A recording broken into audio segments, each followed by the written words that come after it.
And a brand new teacher from Ghana without any experience here, that made it hell for me because the teaching is direct opposite. There is nothing like keep quiet, sit down, shut up. There's nothing like that over here.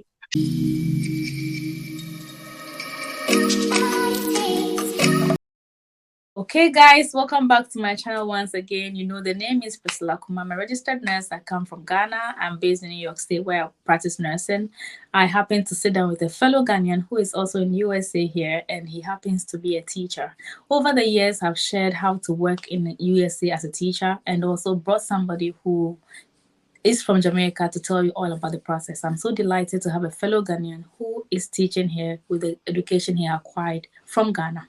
Before then, have you enrolled with USRN Pathway Consult? Are you a registered nurse, midwife, or psychiatry nurse who wants to work in USA and do not know how to go about it? Anyway, head to our website www.USRN Pathway Consult.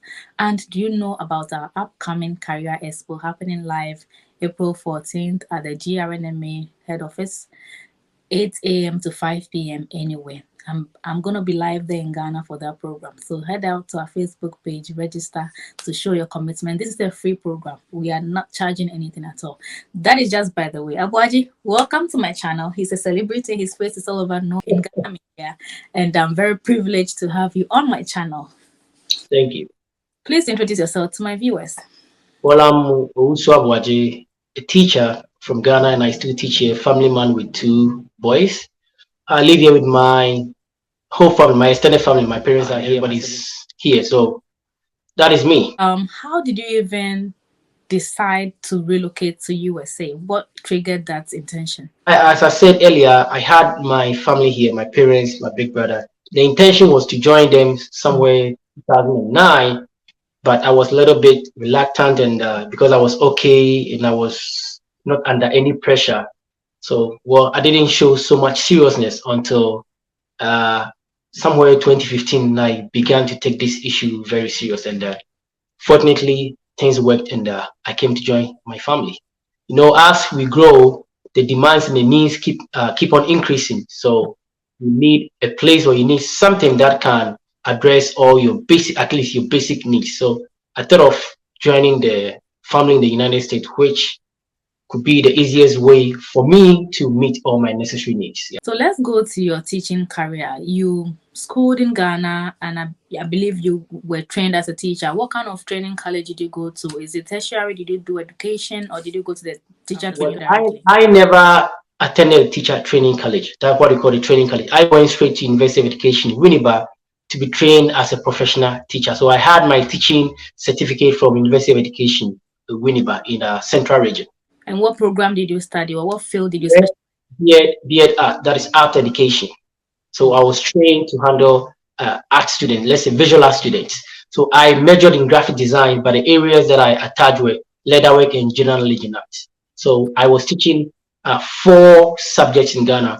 That is graphic design, general knowledge in art, and then leatherwork. And every art teacher is supposed to be able to teach creative art. Creative art is for the basic schools. That is the elementary and then the middle schools. But Ghana, we say JHS, the basic schools. So after your 4-year B.Ed education program, you did a national service, and then did you have a chance to teach in Ghana? And what stage do you teach? What grade or what class? Secondary school, primary? I think I have taught in all the grades before, from crèche to tertiary. I happen to be, I think I got appointment from WAEC as a NOVDEC supervisor in Kumasi. And when I moved to Mampong, outside Kumasi, I had opportunity to be the same WAEC that was for NOVDEC supervisor. And then there's a program called UTTDB. Initially, it was called People's Teacher. That is people who had the intention to join teacher training to become teachers, but their grades were not up to the requirements. So after the trained teachers had gone home, they come into the school to have a hybrid, very intense course. And I happen to be one of the teachers at MAMTech, that is a Mampong Technical Institution for Teachers. I happen to be one of the teachers there. That's why I said I have taught from the basic to the elementary, middle school, and the high school, and then, of course, the tertiary for a short while. So I have handled all these caliber of students before. Wow, that's impressive. So what was the last level you taught before leaving Ghana? The last level I taught was, I was teaching in Agri College one of the new e-block established by the former president at the college in Kumasi and Zima. At the same time, doing part-time in um, a private school, Great Fit. So these were the two schools that I was teaching simultaneously before leaving for the United States.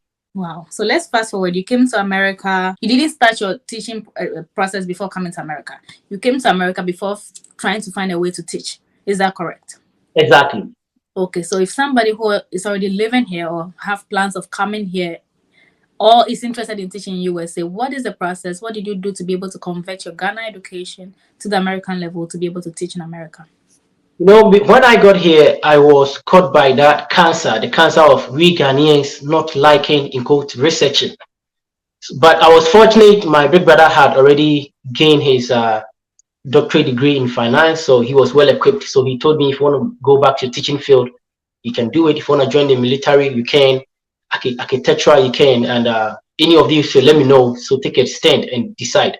And I also have a colleague whom I was teaching with in Ghana, and he had been here for almost 2 years. So I made my intentions clear to him that I want to go back to the classroom. And he told me, as somebody say, Ghana for say this, and that.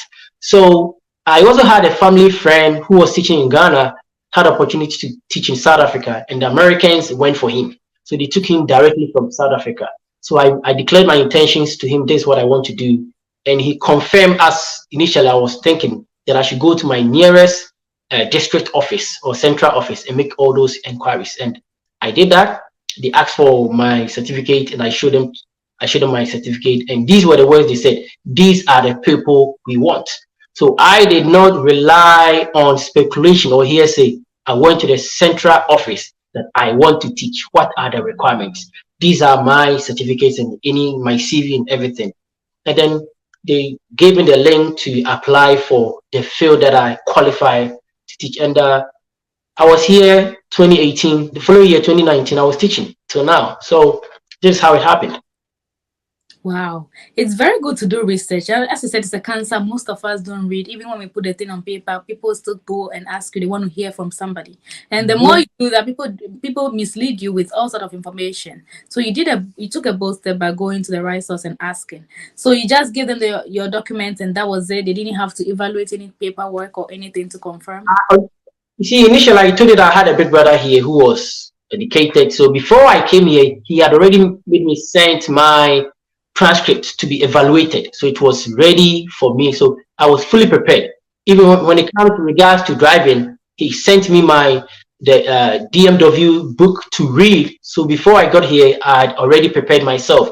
So as soon as I got all my documents, I went take my test, and that week I got my license. So I was prepared before coming. So regards to my educational section, I had sent or forwarded my transcript to, I think it was WES West, and then it was evaluated. So I had everything with me, and I went to the central office. I showed them, these are my documents, and they said everything is okay. So just go to the website, any district that you want to apply to, get on and apply. I applied, and I had several calls from different districts. Because if I'm not bragging, the CV looked a little bit, I've taught for 10 years before coming. And then they needed people with the experience and all those kind of these. Yeah. So I had several calls, several interviews, and after the interviews, I happened to have these schools calling in, and I chose the one that I thought was nearer to me. That was what I did first. I never considered the one that was paying much. I considered the one that was nearer to me because I was new here. I just spent only a year, so I went to the one that was nearer, and that was a hell. That is the truth. The school I chose was a hell, and it helped me a lot. I gained a lot of experience. So as I speak, I don't know if there is any school in America that I can teach, because I've taught in hell before. So yeah, so that is it. Yeah. So as you heard, America is not rosy. My first job was hell as well. I had to get out. It affected my health and my mental state. I had to run out of there. So how did they determine what level to place you? Or did you tell them that I want to treat in grade 8, I want to treat in grade 5? How did they determine the level to place you? There is this perception that the middle school is the most toughest school to teach, which is true. And that was what I chose. You see, when the vacancies are open, they showed you we have vacancies in elementary, but sometimes they don't name the school. the elementary, there's a vacancy, middle school, and the high school. They'll just make it open. And I applied for all these, and I happened to be interviewed for all these schools. And the one that showed interest that I said it was closer to me was a middle school. So I chose the middle school, but I had been informed that teaching in middle school is not easy. Adolescent development, they want to test everything. So imagine, and at that period, I was managing my big brother's African store. So I never had opportunity to go for orientation. So I was into the classroom the day school resumed. And a brand new teacher from Ghana without any experience here, that made it hell for me. Because the teaching is direct opposite. There is nothing like, keep quiet, sit down, shut up. There's nothing like that over here.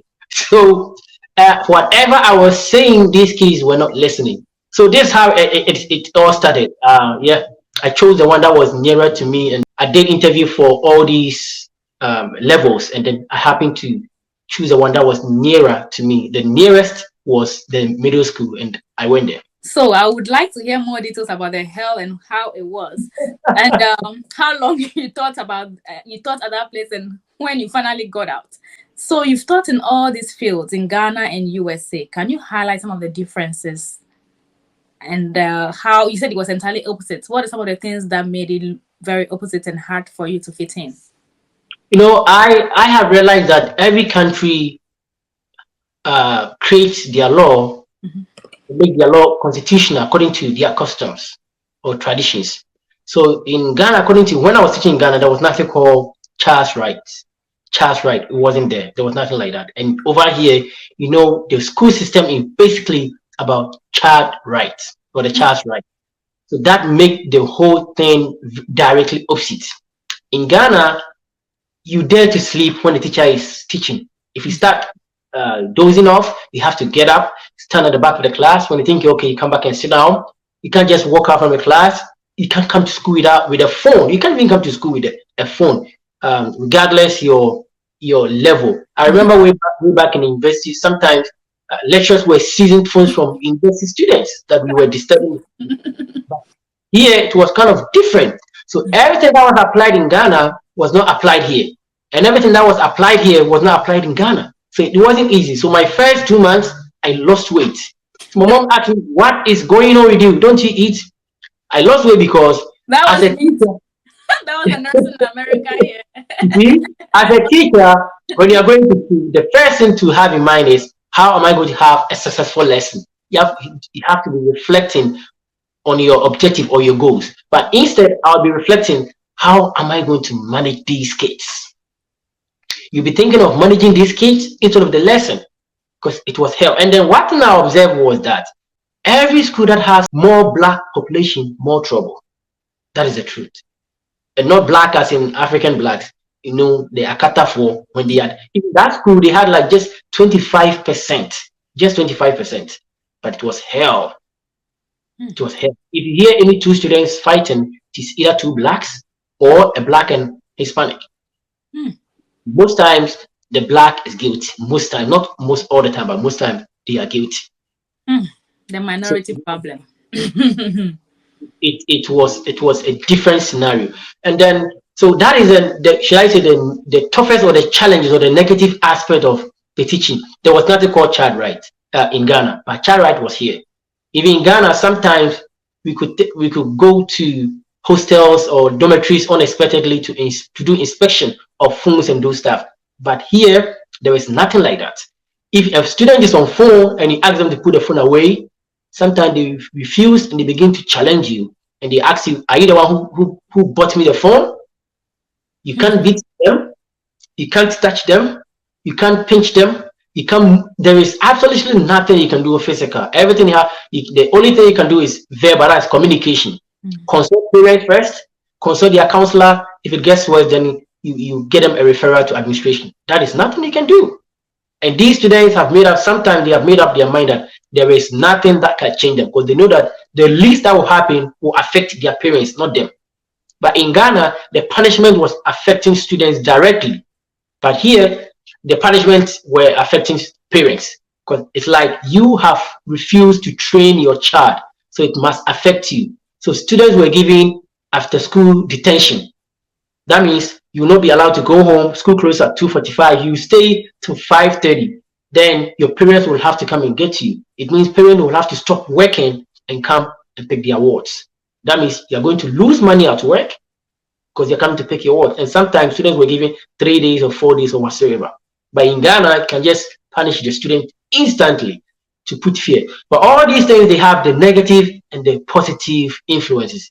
I can't say it was good and then the Ghanaian type was bad. Both of them had their negative and the positive implications, which I think as we continue with this conversation, they will come out by themselves. So teaching in Ghana, to me, is direct opposite in teaching in America. Ghana is simply listen to the teacher, obey before complain. But America, the child has a right.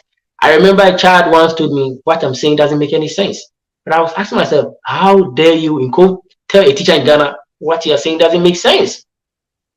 Even when a teacher is talking, you can't even talk back.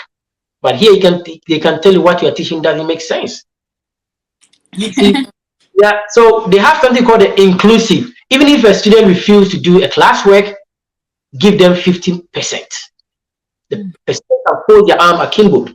Yes, the person is in school, so give them 50%. Wow. In Ghana, you can't do that. You can't say I'm not doing my work. So all these factors come together to make it explicit that teaching in Ghana is direct opposite of in teaching America. Wow. Wow, wow. So what subjects do you teach? Walk me through a normal day. Monday, you go to the class. I know back in Ghana, you have a subject, you come and teach your 2-hour class and you are out. So this one, are you with the kids the whole day? And walk me through a normal Monday, you going to work and what you do at work. That is another difference. In Ghana, the students will be in class and teachers will be trooping in and out after their lessons are over. The next teacher comes in. Sometimes they will have to go and call the teacher to come. But here, some of the schools, like mine, I have my office inside my classroom. So I have a mini office inside my class where I do my planning, take your lunch and other stuff. So your classroom is, let's say, is your office. So students will be trooping in and out instead. But in Ghana, teachers will be trooping in and out. But here, you'll be there and the students will come. So you hardly give excuse.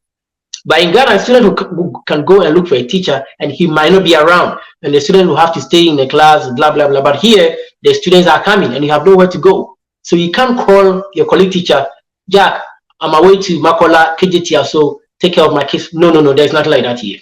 Because your office is your classroom and the students are rather trooping in and out all the time. So here you get to the class, you get yourself prepared, wait for the students. When the bell rings, then they leave and then there's a transition. The next student or batch of students come in. And all the schools that I've taught, they have A days and B days. We have 2 batches of students. So we have students who come to your class on every A day, and you have students who come into your class on every B days. So it's a repetition of the A days and then the B days. Unlike Ghana, we have Monday, Tuesday, Wednesday, Thursday, Friday. Every day has its schedule. Here, A days have the same schedule and B days have the same schedule. As we speak, today is an A day, tomorrow is a B day, the next day A, B, in that order. So when there's a holiday, then the day that was supposed to be for that day is pending. So assuming tomorrow is a holiday, tomorrow is a B day, it means Wednesday will have to be a B day. So this is some of the differences in their schedule. So it makes it very difficult for a teacher to excuse themselves from work unnecessarily. Wow. So with the A day and the B day, does that mean that if I belong to A group, I will have to come to school on Monday A day, Tuesday is B day, so I will not come to school? You go to school every day, but for example, I'm a teacher, I have A day students. I have 8 students who come to my class on A days. And following the B day, I have different bunch of students who come to my class. So if the number of students are 1,000, they will make sure 500 will come to me on A days, and the next 500 will come to me on B days. And then the following day, the same student will come in that order. So that is how it happens. So sometimes, for us, we speak currently, I don't like A days because A days are very tight. I have only 25 minutes for myself. But B days, I have almost 2 hours to do my planning. So there, every academic year, there will be one day that teachers will not feel comfortable. So this, I've noticed that almost every teacher is complaining that the A days are very tight. It is tight because the students who came this time are overpopulated. So we've been giving extra classes, and that extra class is called return. Return. So that period, every teacher will have extra students on 8 days to take care of. So it could be that that student can come to your class twice within a day. So we have, so today is a return period is 1A. So it means that my 1A student who came in the first period will have to come back on the third period. And the next 8 days is going to be 1B.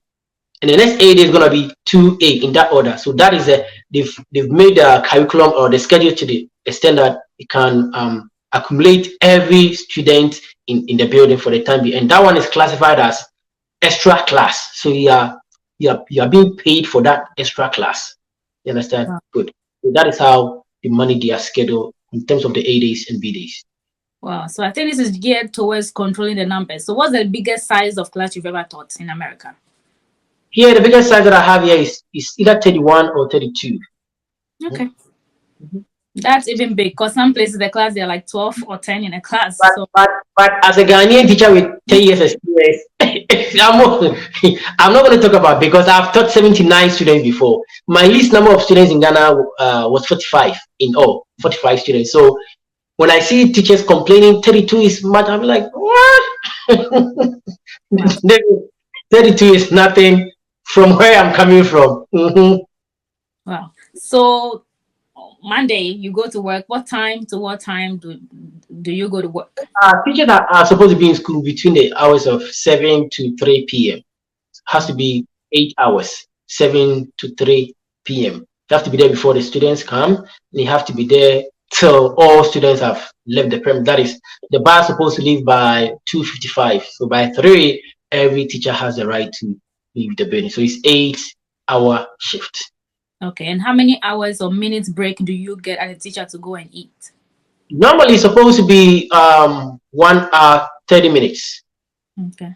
I stated earlier, because of overpopulated students, we have extra class. So on B days, I have 1 hour 30 minutes, but on A days, I have just 25 minutes. Okay. Just 25 minutes to take my break or my lunch. So it depends on the number of students that will be in school. That will control your free space that you have here for. Yes. I remember last year I had 1 hour each day. You have off days during the whole year. The whole 12 months in a year, you have some time when there's break. That means that the teacher is not getting paid. Is that right? No, no. You are paid for the whole year. So as we're going to have our summer break, sometimes 2 months, 2.5 months, you'll be paid. Okay. So far as you have extended your contract, you'll be paid for every break that you enjoy. You'll be paid for it. Okay. Even some teachers even enjoy summer school days or summer school camp. As we are approaching the summer break, they're going to have extra. Ghana, we call it extra classes. Yeah. Yes, yeah, extra class for parents who think they will be away from home, so they would like their kids to be in school, or students who need to make recoveries, so they have to come back to school and learn. So it means you'll be paid already, but you take extra pay for that summer school that you are teaching. So we are paid for the whole year. It's a 1 year contract. It's a 1 year contract. Okay. So are there ranks or levels to who a teacher is? For nursing in America, we have registered nurse 1, nurse 2, nurse 3 upwards. Does your number of years experience count as to where they are placed, where you are placed, and how much they pay you? Well, I think when it comes to your benefit, that is your payment or your salary, that is where the ranks work. For example, every year there's an increment in your salary, but not your position. The position you can choose for it. For example, I could have my master's in education or in teaching. I would still prefer to be in elementary school, but I can apply for assistant or a deputy principal. I can apply. You qualify for it, but most people don't think I'm comfortable to apply for that position. So we have to apply for that position before the rank works on you. Other than that, the rank works only on your salary. Your number of years or your experience determine where you be positioned, or where your start-off point will start. So what subjects or program do you teach? Because I know you did arts in Ghana. What are you teaching here? I'm teaching art. how are you able to use the technology to teach? Because back in Ghana, everything is manual, blackboard, chalk, you're writing. But here, the gadgets and all the artworks are very different. When kids bring homework from school, you don't even know where to start from. So how are you able to learn that quick and teach them? You know, it's like saying if you are able to play on the fields in Ghana, that we all know that most of the fields have no lawns. They are soil, or let's say gravels. If you're able to play on that, why can't you play on AfroTurf? It makes it easier for you. That's how it is. So if you're able to teach in Ghana and you are come here and you get the orientation and how to manage and how to control kids, teaching in America is more easier than teaching in Ghana. But class management is a problem. There's a difference between in class management. Teaching the application of the instructions, but managing the kids to accept the instruction is a problem. You understand? Yes. Because here every 2-3 months we have personal development programs that you can log in and then learn something. And every year they have orientation for new teachers and old teachers. So you are given the opportunity to upgrade yourself each time. So at least you learn each and every time of your teaching career. Unlike where I used to be, there could be my teaching years in Ghana, I never witnessed supervision from anybody. Nobody came to supervise me. But here, within a year, you get at least 4 supervision from your in charge. 4 times within a year. Every semester you get twice. I think it's 6 times rather. Every semester you get 3 times. Now I'm waiting for my last supervision. The first one is announced, and the second one is unannounced, and the third one is you tell your instructor or your supervisor when you are comfortable for them to come. So the first one, they will tell you, I will be in your class this time. The second one, they will never mention anything to you, and the third one, you tell them this is when I will feel comfortable for you to be in the class. So you get supervision, and all corrections are made each and every time, unlike where we used to be. So in a nutshell, teaching in Ghana, if you teach in Ghana and you come here, teaching is not that difficult as compared to here. If you're able to get all the necessary ingredients to grab or to get a concept of these kids to understand you, I think it's okay. For example, where I am in a Spanish or Hispanic community, and you know that we have similar culture, that kind of listen to your parents, that kind of stuff. Whatever, they are kids who have adapted the American system. So the best way is to build that kind of relationship. Let them understand you.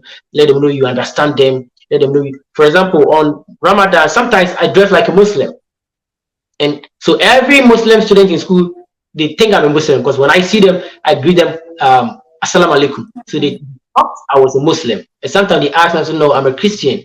Then why are you this? So it's just to appreciate this and that. So on Ramadan day, I wore my batakari and then my Islamic hat, and I was greeting them. And I've realized that they are feeling proud. You know, this kind of American and the Muslim in American environment. So when they see that this person is part of us, they feel okay, a little bit comfortable. They'll be smiling anytime they see you. But at first, they look a little bit intimidated.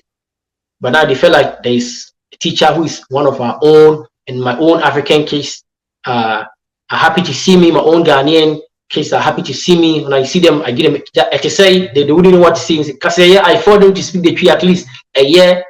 Yeah, and so even my Nigerian colleague, anytime she sees me, to say I'm like, oh yeah. So that is how it is. So we just have to build a relationship with them and apply the instructions. It works. So if you're able to grab their understanding, for them to understand you, for them to know that you love them, for them to know that you care for them, and they have their trust in you, teaching in America is not difficult because all the materials are available. I remember way back in Ghana, even getting prerequisite materials to demonstrate to my kids. I was once told I should take one of the kids' work to demonstrate. Now ask my head, so if I'm done, what about that kid? What is she going to do? She told me I've been proving difficult since I came to the school. I said, no, I'm making sure the right thing is being done. But here, as I speak this year, I was given $4,000, not in cash, but they will tell you have an estimate of $4,000. List all the materials you need for your class for the whole year. Last year, we had more students, so I had 6,500. And this time, 4,000. Even if you exceed and you still need materials for your kids or your students, there is an extra fund that you can have for. So it makes the availability of materials ever ready. So you can see behind me all those works made by my students. So everything is available. Just let them understand you. You understand them. I think I made a TikTok video about realizing that my students like banana. Most of them like banana, and I noticed that those who were challenging students, those who will be giving tough time, are those. Some of them are those who like the banana. So I make sure every Saturday I go to Walmart. I buy a bag of banana. So by Monday it is nicely packed. I put it on top of my table. Mr. Nana, can I get banana? I say, of course, but not until you've done all your work. Not until you sit down. If you're able to sit down for the whole day, I'll give you this, I'll give you that, I'll give you this. So all these are some of the tidbits that work on them. But in Ghana, you can't say that. Ghana, you can't tell your teacher, can I come for your food? You have to keep quiet, sit down and do the work. You can't throw a challenge with your teacher. You have to sit down and do the work. But here is very different. So that is some of the observations that I've come across when it comes to discipline and then the teaching itself. But again, the teaching, that is the instruction, is also different, which I think if we are willing to accept or copy some of them, personally, I think it will help us a lot. If we adapt a lot of them, it will help us, yeah. Especially hands-on practicals. Yeah, because you and I know that we had our informal education, and the formal education was introduced by the white men, and we are now also enrolling the formal education. Then why don't we enroll fully as they are doing it? Because as I was teaching, the syllabus that I was teaching was the same syllabus the syllabi that my teachers taught me. So I would tend to believe that my teachers were also being taught with the same syllabi. There is nothing new. I'm still on teachers' platform. And when questions from WAEC comes every year for students, I don't see anything new. I see the 4056 mentality still in the educational system. So I have observed that is one of the causes of our unemployment rate in the country. We are interested in read, pass your exams, and that is all, instead of learn, develop a skills and go. You understand? Yes. Right now, education is changing. I remember when reading this course in my master's degree, we were asked to make a research on our country that we come from and compare to a Western country and an Asian country. So I chose Israel as an European country, and I think I chose the Chinese as an Asian country. And I made a research on the purpose of education. It was so pathetic. As at now, I didn't see, if there is now right now, I didn't see any purpose of education in Ghana. The purpose of education that I saw in Ghana was the same thing, that the person should be able to read and write. So I asked myself, so after reading and write, if I'm able to read and write and it doesn't make any sense, what am I benefiting from it? If I'm able to read and write and it can't develop me personally, what is the purpose of reading and writing? It is not enough. But I realized that the Western world, their purpose of education was to make the individual a critical thinker, critical thinker, and secondly, become a resource to the Mali, wherever the person comes from, they benefit from them.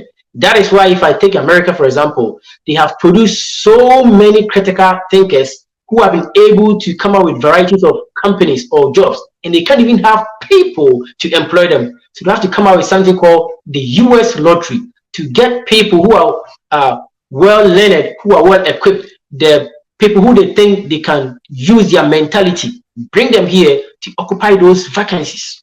That is what we are lacking. So sometimes when I see national science and math quiz on television, I bow my head, I'm like, what is this? Do we recite science?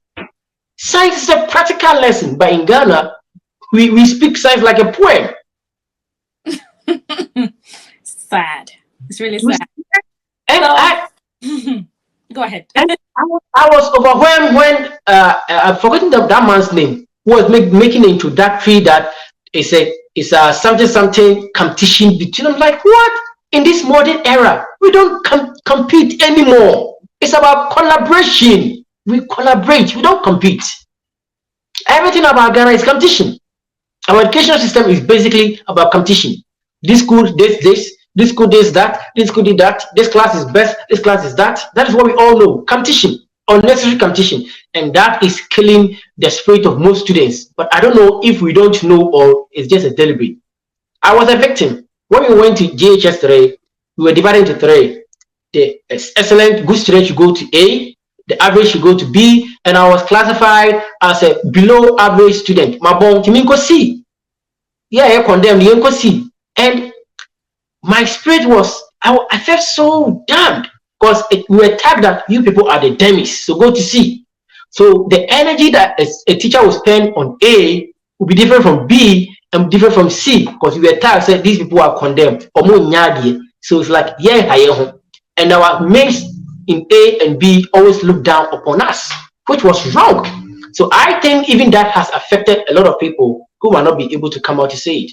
But some of us were so bold and strong to the extent that we didn't give up. So currently, even when I was in Ghana, when some of my mates who were in A, when they see me, I could see it was written on their faces, is this Abuaji? Because they were made to believe that this guy is one of the dummy students in this school. There is nothing good about them. So I went to the extent I was even bullied by a teacher, not student, teacher. My teacher called me Bob Satan, Owo, I just say, or say for. So anytime I raise my hand to answer a question, everybody will laugh because they will tell like, or say for, or be say lesson. So it's about competition, but here is our collaboration. You don't have to let any student see somebody's grade. You don't have to do that. It's illegal to allow other students to see. But Ghana, we paste on a notice board. This is first, second, when a rear, when a D4, when a ESC. Unnecessary competition. Listen.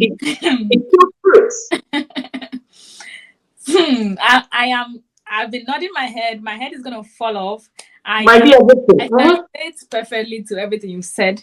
There's one thing that brought you and I together. The platform you were on. Shout out to DJ Nyami SVTV. I was on that channel and I shared my story of transferring my nursing education to America. And when I got to the hospital, I was clueless. I didn't know anything. But after a few months, I adapted and I started getting awards, an exceptional nurse. I have so many stars they've given me, things I've put in my studio and all that.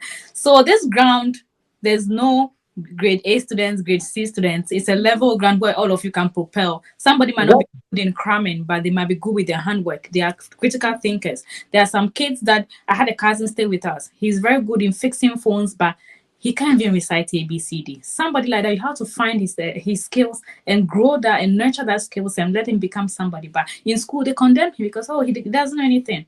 But he had his hand very good. He can fix a TV, laptop, everything. He's never been to any engineering office or nothing. But it's rather unfortunate. I wish we can do better as a people. It's unfortunate where we come from. So before anybody leaves my channel, I normally do 3 questions. You have already answered a lot of them, but I would like to ask you once again. 1, I'm going to be putting you on the spot. The first thing, if you are given a chance to become the president of Ghana, what will you change? First question. If I had opportunity to be the president of Ghana, I think the first thing I would change, so far as you're talking about education, is the curriculum. Is a curriculum. I think the curriculum is outmoded. I consider it as 1456 curriculum. As we speak, the word is thinking about collaboration, not competition. The word is thinking about equity, not equality. We have a saying in our own language that so why should a teacher say the pass mark is 100%? Why should YX say the pass mark is 80? Why should nursing training say the pass mark is 8? We all can't have the same IQ level. So if Kweku had 80, he's an exceptional student. If Adwa had 60, she's average student. But if Kwame had 40, Kwame is below average student. But he has done well because you don't expect him to have that grade. So you can't say because he didn't score 70 because he didn't get A, so he can't make it in life anymore. That should be the end of his career. No. So I think we should adapt that kind of equity, not equality. That there's a pass mark for everybody. I've been a victim of that, and I've been a culprit of that. I've punished students for that, which I had the opportunity to go back to Ghana and teach. I'll never punish any student for academic reason. I'll never punish any student for academic reason because I've come to realize it didn't make any sense that you didn't get 70, so you have to be punished. No, everybody has different IQ level. We can never all be the same. Because somebody might score 40, you might praise the person, you have done well. But the praise I'll give to that person who had 40, I'll never give same praise to someone who had 80. Because that 40 student the person has done very well. Because I was not expecting that student to get that 40. But this is what we don't understand. But we think we were born, go and do visual art. We were born, go and do home econs. Visual art. The person must be a science student. That's it. Yeah. So if that would be my first thing I'll do as far as education is concerned. You should target on collaboration, not competition, and then equity. Okay. So that was going to be my second question. Asking now, if you become the educational minister, what will you change? So if you had a chance to go back to the school in your hometown or become a headmaster in a school around you or the last school you taught, what are some of the things you would not do again or you would change as a headmaster? I think the first thing I would change is in-service training for all the teachers. Most teachers in Ghana need in-service training. I used to be a victim. We have to understand what education is. Education is for the student to learn and develop on a skill, not to read and learn, prepare for exams. That is what we do. So we prepare students for exams. We prepare students to learn to write exams. We don't prepare students to learn a skill. So even like visual, I wish visual art, they shouldn't have written exams on visual art students, because it's a skill. I've been teaching art for several years here. We have never taken objective questions before. We have never. And every work is based on the student's interest. Everybody has a different interest. I remember my first school, I asked them to make a poster for soccer competition. Almost half of the class were not ready to participate. America doesn't show interest in soccer.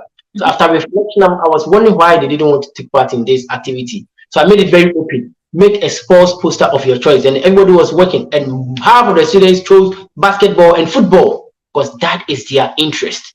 But I was giving them on my interest. That is like the teacher-centered instead of the child-centered. So I was giving the question based on my interest because I love soccer. But when I made it open, let's go for your interest, everybody was exploring. You understand? So for WAEC to say that we want every student to prepare a bag, that is wrong. It's not every student who loves bag. Some students have love, or students are very skillful in cutting circular or curves. And others are also good in cutting straight edges. So you talk about a bag, it becomes a work with straight edges. And those who are good in circular cutting become restricted. So here you are being partial, but you are not aware. Unfortunately, partial, but you're not aware. So the educational system is supposed to be based on the child's interest, not the headmaster or the school's interest. But it's unfortunate. This thing has to start from the head and then drain all the way to the tail for every school to benefit. So when I'm giving that opportunity, I'll make sure all the teachers in my district will have in-service training that teach the kids based on their interest, not your interest. I have a third question for you, but before then, I'll chip in something. It's rather unfortunate that countries where we come from are losing brains like us. We are outside, we are doing exceptionally well in our fields, and we hope one day that we'll go back and impact society and teach them what we've learned whilst we're in diaspora. My last question, if you were not a teacher, what would you have been? I would have still been an artist. Nice. Because if you have a chance to visit my mom's room, I have painted everywhere. I've painted my mom's room full of paints. By the time I realized I was an artist, and I still have when I was 5 years, I made a drawing. I still have that drawing with me. I have been doing art since I was a kid. So if I wasn't a teacher, I would have still been an artist. So whatever I'm doing right now, being an art teacher, whatever, I'm still an artist. And that talent, or let's say that interest or that passion, gave me the opportunity to join the Ghana movie industry as a special effect artist. So everything that is art, I'm there. That is all about me. So if I wasn't a teacher, I would have still been an artist. Wow. I told you this is a celebrity I have on here speaking to. You are so knowledgeable, so smart. I'm so impressed. I'm very glad I had the chance to talk to you. And I love this interview is very conversational. It's very deep, very intense. And I think this is my best interview for this year so far. And Thank you. I'm looking forward to bringing you back. Truly, I would like to bring you back. Any advice for teachers who want to explore, people who want to come go outside their comfort zone, outside their country, and go teach somewhere else? What do you have to say? Any advice for them at all? Well, I wouldn't want to sound biased to my country. That if you're a good teacher, but then if you had opportunity to leave the country and then go and learn more, as some of us have been privileged, and then go back and help your country, I think it is worth it. Because as we are speaking, or after the interview I did with the SCTV, Mr. Nyami, and some of my TikTok and social media videos, some teachers come to my DM for inquiries, information, all kind of stuff. So if you have the opportunity to go and learn, do not be selfish. Share whatever you've learned with your people, and let's move. If I had opportunity, I'll advise my teachers to apply what I've learned or copied from these people called the 5 C's. The 5 C's, that is collaboration, citizenship, communication, critical thinking, and creativity. This is something very powerful. Maybe some other time we'll discuss and go detailed about this. This is something that I've realized that it is helping these Western nations or Western culture, that I think if you are able to inculcate into our educational system, it will help. That is why you hardly see people littering around. You hardly see people putting trash outside, because they've been taught what we call the citizenship. They've been made to understand. When it comes to communication, you hardly see a teenager, a student standing on the social media insulting elders, because they've made them understood the importance of communication. Understand? Collaboration. I've already stated that these people think about teamwork. They don't think about, I want to be first, I want to be second. Critical thinking. See, all their subjects, all their exams, everything they learn is about identification, analyzing, and understanding. You're able to identify, you analyze, and then you understand whatever you've analyzed. But Ghana is about identification. When you're able to identify, you are done. That is why most of us, we had opportunity to do our first degree in Ghana. We wrote long essay, but I never knew the importance of long essay. I've asked some of my colleagues and some graduates, most of them didn't know the importance of long essay until I came here. As also, this is why we wrote long essay, because we lacked the IAU. We only knew how to identify. We were able to identify the problem. We didn't analyze and understand. That is why we come out as unemployed graduates. We didn't know why we're writing all these long essays. And the last one is about creativity. Creativity, where we come from, we look down upon creative people. When you go to China, China is China because of creativity. This cup, China, everything, China, plastic chair, they create. They are always creating. They are always creating. They have come to copy our cocoa, go back to manufacture machines to harvest all these cocoa. They are creating. This is what we lack. We look down upon creative people. For example, myself, because I was always drawing, I was considered as a demi, mabon, comedian drawing, because I wasn't doing well in the science and the maths into mabon. So this will be my piece of advice for every teacher in Ghana, that when you are teaching, make sure you prepare yourself for the 5 C's: communication, collaboration, citizenship, creativity, and then critical thinking students. Wow. Thank you very, very, very, very much. Your social media handles, where can we find you? Please mention. Well, aside this, I also do animation, but due to my master's degree, I've put a hold to it for the time being. So when you go to YouTube, I have this animation, and which is named Osu Abuaji Cartoons. I do animations, cartoons of this guy, a comedian in Ghana called Yamole. So I think that cartoon is also about that guy who was a JHS student. So these are some of the things that I do for people to ease their stress and then free their mind. And art is a therapy. Art is not just art. Art is a therapy. Be able to that's why when you go to the Western world, people give flowers. But as an African or Ghanaian, the flower is already there. But when the flower is given to somebody, they feel something. When somebody goes to hospital, they prefer their room is decorated with color, and special color, maybe blue, green, because it's a therapy to them. It heals. So art is meant to heal. Art is meant to speak to us. But it's unfortunate, we don't understand where we come from. So we've used the art to insult and blah, blah, blah. So my social handle on YouTube is Owusu Abuaji Cartoons. Okay, what about TikTok? TikTok is the same, Owusu Abuaji Mister. No, okay, you don't have Instagram, Facebook? I found you. Facebook, I hardly go Instagram. I hardly go there. Yeah. Okay, I will tag all your handles in the description box and also on the screen for your channel. Guys, head to his social media handle, go and support him, go and follow him, subscribe to his YouTube channel.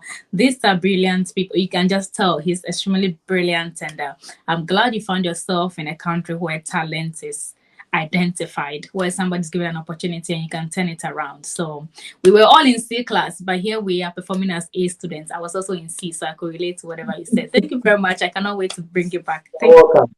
Yeah. Welcome. Bye bye.